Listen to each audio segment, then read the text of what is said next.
बिस्मिल्लाहिर्रहमानिर्रहीम। Lecture number 10 है business mathematics for Icom part 1। Chapter number 9 है मैट्रिसेस एंड डिटर्मिनेंट्स। ठीक है, सबसे पहले हम डेफिनेशन पढ़ते हैं कि मैट्रिक्स हमारे पास होता क्या है। अ रेक्टेंगुलर अरे ऑफ नंबर्स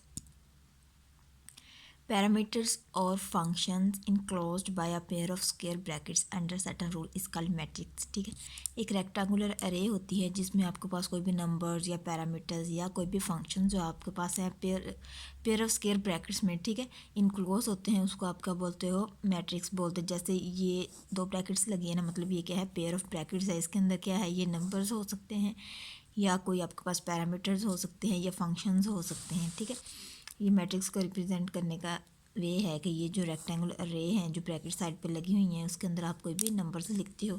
उसके बाद आ जाती हैं रोज़ और कॉलम्स। क्या होते हैं, रोज़ आपके पास क्या होती है, the numbers in horizontal line are called rows. ठीक है, अगर आप इस मैट्रिक्स की बात करते हो, ये जो आपके पास हॉरिजॉन्टल लाइन आती हैं ये आपके पास क्या होती हैं, रोज़ होती हैं, और ये जो वर्टिकल लाइंस आती हैं आपके पास, ये क्या है, आपके पास कॉलम्स हैं। कॉलम्स की डेफिनेशन क्या है, the numbers in vertical lines are called columns. ठीक है, ये जो वर्टिकल लाइंस हैं ये कॉलम्स हैं, और ये हॉरिजॉन्टल लाइंस जो हैं ये आपके पास क्या होती हैं, रोज़ होती हैं। उसके बाद नोटेशन है मैट्रिसेस की, कि मैट्रिसेस को आप यूजुअली जो है डिनोट करते हैं कैपिटल लेटर से। जैसे आप कैपिटल ए लिख लो, कैपिटल बी लिख लो, कैपिटल सी लिख लो, या जी तक कोई भी आप अल्फ़ाबेट यूज़ कर सकते हो। And members are usually denoted by small letters. ठीक है, और उसके अंदर ब्रैकेट्स के अंदर जो मेंबर्स होते हैं उसको आप स्मॉल लेटर से शो करते हैं। जैसे कि अगर ये एक मैट्रिक्स है जिसको आपने ए का नाम दिया है तो उसके अंदर कोई नंबर्स हैं, या आप उसके अंदर अगर हम अल्फ़ाबेट्स लेते हैं तो वो क्या होंगे, स्मॉल होंगे। उसके बाद है ऑर्डर ऑफ मैट्रिक्स। ठीक है, मैट्रिक्स का ऑर्डर आपके पास क्या होता है, ऑर्डर ऑफ मैट्रिक्स इसके इक्वल होता है number of rose multiply by number of columns. ठीक है, कोई भी मैट्रिक्स दिया हो, अगर उसका ऑर्डर फाइंड करना हो तो हम देखेंगे उसमें कितनी रोज़ हैं और कितने कॉलम्स हैं। सबसे पहले हमने रोज़ देखनी है, फिर मल्टीप्लाई कर देना है कॉलम से, तो आपके पास क्या आ जाता है, उसका ऑर्डर आ जाता है मैट्रिक्स का। जैसे कि एग्जांपल है, एक मैट्रिक्स ए दिया हुआ है 1 6 5 1। ठीक है, अगर इसका हमने ऑर्डर फाइंड करना है तो आपके पास क्या है, सबसे पहले हमने देखनी है रोज़ क्या हैं, 1 2, इसकी कितनी रोज़ हैं, 2 रोज़ हैं, और कॉलम्स कितने हैं, 1 2 2 ही कॉलम्स है, इसका मतलब है 2 by 2 का मैट्रिक्स है। ठीक है, नेक्स्ट आपके पास बी एक मैट्रिक्स है एक्स वाई जी जिस, ठीक है, इसमें अगर आप देखो हॉरिजॉन्टल लाइंस कितनी बनती हैं, 1 2 3, कितनी रोज़ हैं, 3, और कॉलम्स कितने हैं, एक ही है, तो क्या आ जाएगा, 3 by 1 का मैट्रिक्स जो है इसका ऑर्डर क्या है, 3 by 1। आगे है अलजबरा ऑफ मैट्रिसेस। सबसे पहले जो आपके पास होती है इक्वलिटी, मतलब के मैट्रिसेस के साथ हम लोग क्या कर सकते हैं, उसका सम करना, एडिशन, सब्ट्रैक्शन वगैरह सारा कुछ। सबसे पहले जो आपके पास आती है वो क्या, इक्वलिटी। ठीक है, कि दो मैट्रिक्स इक्वल कब होते हैं, two matrices A and B are equal. ठीक है, या हम कहते हैं कि ए और बी दो मैट्रिक्स लिए हैं वो इक्वल कब होंगे, if and only if A and B are of same order. ठीक है, या तो ए और बी का ऑर्डर सेम हो या उनके करस्पॉन्डिंग एलिमेंट्स क्या हों, इक्वल्स हों। ठीक है, एग्जांपल्स हम देखते हैं, ये एक ए मैट्रिक्स दिया है, ये बी दिया हुआ है। ठीक है, या तो उसने कहा कि इसका ऑर्डर सेम हो, अगर इस ऑर्डर देखो तो क्या है, 2 रोज 2 कॉलम्स, 2 by 2 का मैट्रिक्स है, इसकी भी 2 रोज 2 कॉलम्स हैं, तो दोनों के ऑर्डर सेम है, तो इसका मतलब ये क्या है, इक्वलिटी है। ये दूसरा इसके पॉइंट ये था कि उनके करस्पॉन्डिंग एलिमेंट्स इक्वल होने चाहिए। अब इस मैट्रिक्स का जो पहला एलिमेंट है दूसरे एलिमेंट्स के पहले मैट्रिक्स के पहले एलिमेंट के इक्वल होना चाहिए, तो 2 = 2, ये 3 है तो इसका करस्पॉन्डिंग ये बनता है, ये 4 है तो इसका करस्पॉन्डिंग ये बनता है, ये 5 है इसका करस्पॉन्डिंग ये बनता है। इसका मतलब है दो मैट्रिक्स आपस में क्या है, इक्वल है। नेक्स्ट है आपके पास एडिशन ऑफ मैट्रिसेस। ठीक है, मैट्रिसेस को ऐड अप कैसे कर सकते हो, two matrices are said to be conformable for addition if they are of same order. ठीक है, दो मैट्रिक्स को हम कब ऐड कर सकते हैं, अगर उनके ऑर्डर क्या होंगे, सेम होंगे।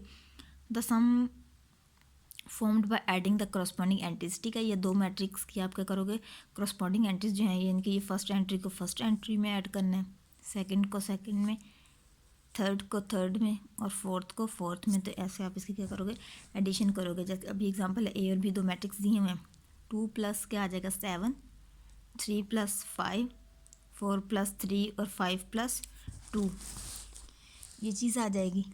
ठीक है, और 7 और 2 क्या आ जाएगा 9 5 3 8 4 3 7, और 5 और 2 7, ये इसकी क्या आ जाती है, एडिशन आ जाती है। नेक्स्ट प्रॉपर्टीज़ हैं कुछ एडिशंस की, कि मैट्रिसेस में एडिशन की प्रॉपर्टीज़ क्या हैं। अगर उसने कहा कि if A and B are conformable for addition, ठीक है। Then A plus B is equal to B plus A, ठीक है। अगर ए और बी दो मैट्रिक्स हैं जो कि कन्फर्मेबल है एडिशन के लिए, मतलब हम उनकी एडिशन कर सकते हैं, तो उनका जो सम है ए प्लस बी करो या बी प्लस ए करो वो क्या होंगे, सेम होंगे। यानी कि ए को पहले रखो, बी को बाद में रख के ऐड करो, फिर बी को पहले रख लो या ए को बाद में रख लो। तो ये आपके पास क्या होती है, पहली इसकी प्रॉपर्टी है, और इसको आप कम्यूटेटिव लॉ भी बोलते हो। और मैट्रिसेस में जो कम्यूटेटिव लॉ है फॉर एडिशन वो क्या करता है, होल्ड करता है। नेक्स्ट है आपके पास second, if A B and C are conformable for addition, ठीक है। अगर हम तीन मैट्रिक्स ले लें कि A plus B plus C equal है A plus into B plus C, ठीक है। पहले ए और बी को ऐड करो, जो आंसर आएगा उसको सी में ऐड करना है, और इधर से इस साइड से आपने बी प्लस सी को ऐड करना है, जो आंसर आएगा उसमें ए को ऐड करना है। तो ये आपके पास क्या बनता है, एसोसिएटिव लॉ बनता है। थर्ड है, if the null and zero matrix is added to an other matrix then the matrix will not be change, ठीक है। उसने कहा कि अगर नल मैट्रिक्स या ज़ीरो मैट्रिक्स को हम ऐड करते हैं किसी मैट्रिक्स में, तो आपके पास जो ओरिजिनल मैट्रिक्स होता है वो चेंज नहीं होता। अगर कोई मैट्रिक्स ए है उसमें आप ज़ीरो ऐड कर दो, ज़ीरो मैट्रिक्स, तो आंसर क्या आना है, ए ही आएगा आपके पास। एग्जाम्पल है, if A is equal to 1 2 3 4 और B is equal to 6 8 4 -4 then find A plus B, ठीक है। हमने ए प्लस बी फाइंड करना है। ए प्लस बी फाइंड करने के लिए ए लिखा, बी लिखा, पहला एलिमेंट पहले में ऐड होगा, 1 + 6 होगा, सेकंड 2 है, इसका सेकंड 8 है, 2 + 8 आ जाएगा, इसका थर्ड 3 है और थर्ड 4 है, और इसका फोर्थ एलिमेंट 4 है, इसको क्रॉसपॉन्डिंग ये -4 हो जाएगा। इनको ऐड कर लो तो आपके पास ए प्लस बी आ जाएगा। नेक्स्ट है आपके पास थर्ड पे सब्ट्रैक्शन ऑफ मैट्रिक्स, क्या जैसे एडिशन करते हैं सेम वैसे ही आपने सब्ट्रैक्शन कर लेनी है।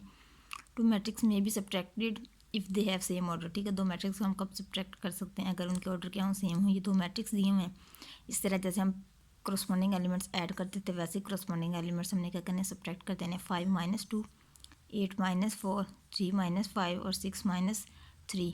तो इसको अगर आप सिंप्लीफाई करोगे, 5 - 2 3 आ जाएगा, 8 - 4 4, 3 - 5 -2 और 6 - 3 क्या आ जाएगा, 3 आ जाएगा आपके पास।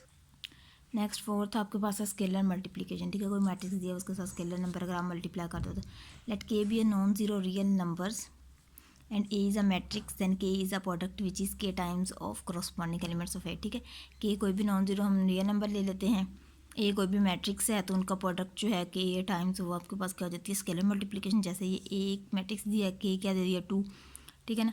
के क्या आ जाएगा, के की वैल्यू क्या है, 2, ए लिखा, ये 2 जो है अब ये चारों एलिमेंट्स के साथ सेपरेट सेपरेट मल्टीप्लाई हो जाएगा। 2 5 ज़ार 10, 2 8 ज़ार 16, 2 3 ज़ार 6 और 2 6 ज़ार 12 हो जाएगा। आगे हम multiplication of matrix, two matrix A and B are said to be conformable for multiplication if the number of the columns of A is equal to the number of rows of B, ठीक है। दो matrix को हम multiply कब कर सकते हैं कि अगर आपके पास एक मैट्रिक्स की जो नंबर ऑफ कॉलम्स हैं वो इक्वल होने चाहिए दूसरे मैट्रिक्स की रोज़ के, ठीक है। अगर फ़र्ज़ करो एक मैट्रिक्स में 2 कॉलम्स हैं, तो उसकी जो नेक्स्ट है दूसरा मैट्रिक्स आएगा उसकी जो नंबर ऑफ रोज़ का होनी चाहिए वो भी 2 होने चाहिए, तो फिर आप इसको मल्टीप्लाई कर सकते हो। एग्जांपल है, ए और बी दो मैट्रिक्स दिए हुए हैं, अब ए बी को मल्टीप्लाई करना है। आपने क्या करना है, फर्स्ट रो और फर्स्ट कॉलम को मल्टीप्लाई करना है। फर्स्ट रो ली और फर्स्ट कॉलम लिया, 1 को 2 से मल्टीप्लाई करना है, +2 को 4 से, ये आ गया। फिर आपने फर्स्ट रो लेनी है और सेकंड कॉलम, ठीक है। ये रो फर्स्ट ही चल रही है, कॉलम कौन सा बन गया, सेकंड। उसके लिए 1 3 से मल्टीप्लाई होगा, +2 किससे मल्टीप्लाई होगा, 5 से। सिमिलरली सेकंड आपने ये रो ली और फर्स्ट कॉलम लिया, पहला एलिमेंट पहले से होगा, 3 2 ज़ार 6, दूसरा दूसरे से, 4 4 ज़ार 16। इस तरह फिर सेकंड रो ली और सेकंड कॉलम लिया, 3 3 ज़ार 9 और 4 5 ज़ार 20, ठीक है। ये चीज़ आ गई। अब इसको ज़रा सिंप्लीफाई किया तो आपके पास ए भी आ गया। आगे प्रॉपर्टीज़ हैं, जैसे एडिशन की हमने प्रॉपर्टीज़ पढ़ी थी वैसे मल्टीप्लिकेशन के लिए वहाँ पे कम्यूटेटिव लॉ होल्ड करता था कि A plus B is equal to किसका था, बी प्लस ए के। लेकिन मल्टीप्लिकेशन में कम्यूटेटिव लॉ होल्ड नहीं करता, जो कि ये होता है कि A B is not is equal to B A, कि ए को पहले लिखा, बी को बाद में लिख कर मल्टीप्लाई किया, और बी को पहले लिखा, ए को बाद में लिख कर मल्टीप्लाई किया तो उनके आंसर सेम नहीं आते। कुछ केसेस में हो सकता है सेम आ जाए, लेकिन सारे केसेस में सेम नहीं आते। उसके बाद एसोसिएटिव लॉ है, A into B C is equal to A B into C. पहले बी सी को मल्टीप्लाई करो, जो आंसर आएगा उसको ए से करना है। दूसरी साइड पे ए पी को पहले मल्टीप्लाई करना है, जो आंसर आएगा उसको सी से मल्टीप्लाई करना है। थर्ड है डिस्ट्रीब्यूटिव लॉ, वो ये है कि A into B plus C is equal to A B plus A C, ठीक है। बी प्लस सी को ऐड करके ए से मल्टीप्लाई करना है, दूसरी साइड पे ए बी को मल्टीप्लाई करो, फिर ए सी को मल्टीप्लाई करके उनको ऐड करो तो आपके पास डिस्ट्रीब्यूटिव लॉ होल्ड कर जाता है। नेक्स्ट है आपके पास एडिटिव इनवर्स ऑफ मैट्रिक्स, ठीक है। मैट्रिक्स का एडिटिव इनवर्स कैसे निकालते हैं? Any matrix each elements of which is additive inverse of the corresponding elements in a matrix A is called additive inverse of matrix A, ठीक है। अगर कोई मैट्रिक्स हम लेते हैं तो नेगेटिव ए जो होगा उसका क्या होगा? एडिटिव इनवर्स होगा। लेट्स सपोज अगर आप कोई नंबर 2 लेते हो तो उसका एडिटिव इनवर्स क्या होगा? -2, ठीक है। ये चीज़ इसने बताई हुई है मैट्रिसेस में। नेक्स्ट आपके पास एग्जांपल है ए इक्वल टू 2 3 4 5। हमने एडिटिव इनवर्स फाइंड करना है ए का, जो कि क्या होता है? -a। अब ये टर्म ए है तो -a है तो इसको हम क्या करेंगे? -a से मल्टीप्लाई कर देंगे। -a इंटू इस सारे मैट्रिक्स को माइनस से मल्टीप्लाई किया, -2 -3 -4 -5 आ गया, तो ये आपके पास क्या आ जाता है? एडिटिव इनवर्स, ठीक है। फिर आपके पास जो मैट्रिक्स दिया होता है और उसका एडिटिव इनवर्स अगर दोनों के ऐड करो तो आंसर क्या आता है? 0 मैट्रिक्स, ठीक है। अब ये एक मैट्रिक्स ए लिखा है प्लस उसका एडिटिव इनवर्स लिखा है, ये ए मैट्रिक्स दिया था प्लस उसका एडिटिव इनवर्स जो हमने फाइंड किया वो लिखा, इनको ऐड करो 2 -2, ये दरम्यान में प्लस का है ना, प्लस माइनस माइनस ही आ जाएगा, 3 -3 4 -4 और 5 -5, तो ये सारे ज़ीरो हो गए तो आपके पास क्या आ जाता है? एक ज़ीरो मैट्रिक्स आ जाता है। नेक्स्ट है transpose of matrix. A matrix which is obtained by converting rows into columns और columns into rows of a given matrix इसका ट्रांसपोज ऑफ अ मैट्रिक्स, ठीक है। एक मैट्रिक्स दिया हुआ है, उसकी रोज़ को कॉलम्स में लिख दो और कॉलम्स को अगर रोज़ में लिख दो तो आपके पास क्या होता है? ट्रांसपोज होता है। जैसे ये एक ए मैट्रिक्स दिया है 1 2 3, इसकी रोज़ क्या है? 2 रोज़ हैं 1 2 3 और 5 6 7, और इसके ये 3 कॉलम्स है। इस रो को आपने कॉलम में लिख देना है। क्या कॉलम में कैसे लिखोगे? 1 2 3 कॉलम वाइज लिख दिया, इस तरह 5 6 7 वाली रो को भी कॉलम वाइज लिख दो तो क्या आ जाता है? इसका ट्रांसपोज आ जाता है। नेक्स्ट आगे है टाइप्स है मैट्रिसेस की। पहली टाइप्स आपके पास है रो मैट्रिक्स, ठीक है। रो मैट्रिक्स क्या होता है? A matrix with only 1 row is called row matrix, ठीक है। ऐसा मैट्रिक्स जिसकी सिर्फ एक रो हो वो रो मैट्रिक्स होता है, ठीक है। इसकी सिर्फ एक रो है, इसकी भी एक रो है। कॉलम मैट्रिक्स ऐसा मैट्रिक्स होता है जिसके सिर्फ एक ही कॉलम होता है, उसको कॉलम मैट्रिक्स बोलते हैं। जैसे ये इसका एक ही कॉलम है, रोज़ इसकी 3 है लेकिन कॉलम एक ही, हमने तो कॉलम ही चेक करना है ना। नेक्स्ट स्क्वायर मैट्रिक्स है, ऐसा मैट्रिक्स है जिसमें नंबर ऑफ कॉलम्स और नंबर ऑफ रोज क्या होती हैं? आपस में सेम होती हैं। जैसे कि a number of columns of a matrix is equal to the number of rows of a matrix, then such matrix is called square matrix, ठीक है। जितनी रोज हों उतने ही कॉलम्स। अगर ये मैट्रिक्स ए ले लें, इसकी कितनी रोज हैं? 2 रोज हैं, 2 ही कॉलम्स हैं, तो ये क्या है? स्क्वायर मैट्रिक्स है। ये देखिए ये इसकी 3 रोज हैं, 3 कॉलम्स हैं, तो ये आपके पास क्या है? स्क्वायर मैट्रिक्स है। नेक्स्ट है आपके पास रेक्टेंगुलर मैट्रिक्स। ये ऐसा मैट्रिक्स होता है जिसकी नंबर ऑफ रोज और नंबर ऑफ कॉलम्स आपस में इक्वल नहीं होती। A matrix in which number of rows and number of columns are unequal is called rectangular matrix, ठीक है। अब जैसे ये मैट्रिक्स है, इसकी 2 रोज हैं 1 कॉलम्स हैं, ठीक है। इसका मतलब ये क्या है? रेक्टेंगुलर मैट्रिक्स है। अब इसकी 3 रोज हैं 2 कॉलम है, ये भी क्या है? रेक्टेंगुलर है, क्योंकि इसकी रोज और कॉलम्स क्या हैं? सेम नहीं है। नेक्स्ट आपके पास है नल और जीरो मैट्रिक्स। क्या होता है? Matrix with all its elements zero is called a null matrix, ठीक है। ऐसा मैट्रिक्स जिसके सारे एंट्रीज ज़ीरो हों वो क्या आता है? नल मैट्रिक्स होता है। अगर 3/3 का लेंगे तो ये 0 0, इधर भी 0 इधर भी 0, नीचे को रो ऐड हो जाएगी आपके पास।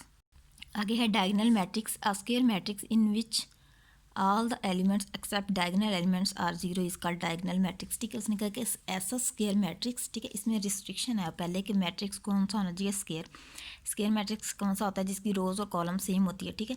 या 2/2 का हो, 3/3 का, 4/4 का, जो भी है उसमें उसने कहा कि डायगोनल के अलावा बाकी सारे एलिमेंट्स क्या होते हैं? ज़ीरो। अब ये वाले जो हैं, ये जो चीज़ है ये आपके पास क्या होता है? डायगोनल होता है। ये वाले जो चीज़ है, ठीक है, ये आपके पास क्या है? डायगोनल है। इसके अलावा बाकी जो सारे एलिमेंट्स हैं ये डायगोनल है, बाकी सारे एलिमेंट्स क्या होने चाहिए? ज़ीरो होने चाहिए। ये 3/3 का, अगर 2/2 का देखा तो ये इसका डायगोनल है और बाकी दोनों क्या हैं? ज़ीरो हैं। नेक्स्ट है यूनिट और identity matrix. A diagonal matrix in which the diagonal elements are equal to 1 is called identity matrix, ठीक है। उसमें ऐसा मैट्रिक्स जिसके ये जो डायगोनल एलिमेंट्स है ये 1 1 हों वो आपके पास क्या होता है? आइडेंटिटी मैट्रिक्स होता है। नेक्स्ट एक्सरसाइज है कि हमने सेपरेट करने हैं स्क्वायर मैट्रिक्स, रेक्टेंगुलर मैट्रिक्स और जीरो मैट्रिक्स, ठीक है। अब स्क्वायर मैट्रिक्स का भी हमें पता है कौन से होते हैं? जिसकी रोज और कॉलम सेम होते हैं।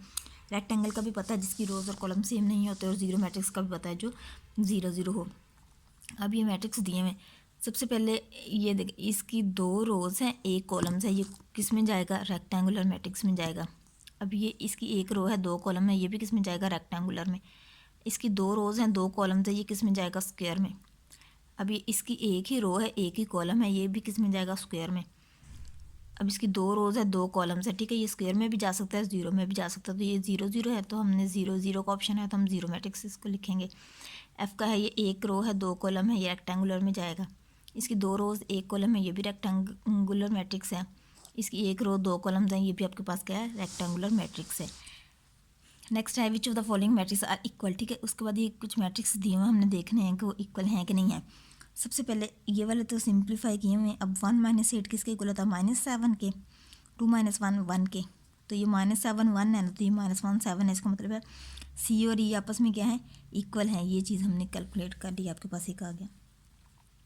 नेक्स्ट है 2 3 5, ये है 4 - 2 क्या होता है, 2 2 + 1 3 4 + 1 5 और -7, ये ए और एफ भी क्या होंगे, आपस में इक्वल होंगे। उसके बाद बी क्या है, 6 8 है। अगर जी को देखें तो 12 मल्टीप्लाई हो रहा है 1/2 से, यानी कि 6 आता है। 24 को 3 पे डिवाइड करें तो 8 आता है। तो जी और बी आपस में क्या होंगे, इक्वल होंगे। अब ये -5 + 5 क्या आता है, 0। इसका मतलब है एच और डी आपस में क्या है, इक्वल है। हमने देख लिया कौन कौन से मैट्रिक्स आपके पास क्या है, इक्वल है। नेक्स्ट है question number 3, which of the following matrix are conformable for addition, ठीक है। हमने चेक करना है कि कौन कौन से मैट्रिक्स क्या हैं एडिशन के लिए कन्फर्मेबल हैं। तो एडिशन के लिए हमारे पास यही होता है कि उनकी ऑर्डर्स क्या होने चाहिए, सेम होने चाहिए। ये 2/2 का मैट्रिक्स है और ये 2/2 का मैट्रिक्स है, तो ए और डी आपस में क्या होंगे, मल्टीप्लाई होंगे। ये क्या है, इसकी 2 रोज़ हैं, 1 कॉलम है। इसकी भी 2 रो है, 1 कॉलम है। इसकी भी 2 रो है, 1 कॉलम है। तो बी जी और आई आपस में मल्टीप्लाई हो सकते हैं। उसके बाद सी एफ आपस में मल्टीप्लाई हो सकते हैं और ई और ए आपस में मल्टीप्लाई हो सकते हैं, ठीक है। हमने देखना है जिनके ऑर्डर सेम होंगे वो आपस में क्या होंगे, मल्टीप्लाई। नेक्स्ट क्वेश्चन 4 है कि ए और बी 2 मैट्रिक्स दिए हुए हैं, हमने ए + बी और a - बी फाइंड करना है। ए + बी कैसे फाइंड करेंगे, ए मैट्रिक्स लिखा, बी इसकी फर्स्ट एंट्री को फर्स्ट में ऐड कर देना है, सेकंड को सेकंड में, थर्ड को थर्ड में, फोर्थ को फोर्थ में, तो ये आंसर आ जाएगा। इस तरह ए - बी जब फाइंड करेंगे तो फर्स्ट को फर्स्ट में से माइनस, सेकंड को सेकंड में से माइनस, थर्ड को थर्ड में से माइनस और फोर्थ को फोर्थ में से माइनस करेंगे तो आपके पास ये आ जाएगा a - बी।